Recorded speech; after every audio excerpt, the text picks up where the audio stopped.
Good morning po sa ating lahat. Muli, Jesus Kunatisi, ang isabilinong stroke survivor ng Isabela po.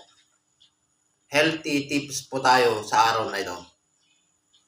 Share ko labang po yung isang aking iniinom para po mapaganda ang aking pag-ihi.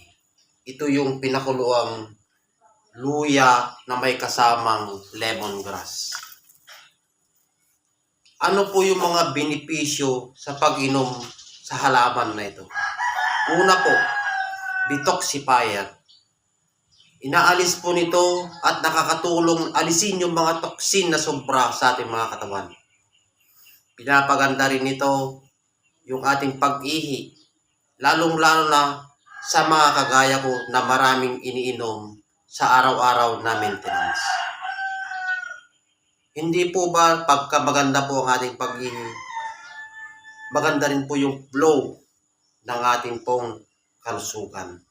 Wala po yung mga nai-stop ng mga toxic sa ating mga katawan. Sa mga kagaya ko na stroke survivor, maganda rin ito kasi pinapanatili nito yung init sa ating mga ugat. Sana po ay nakatulong.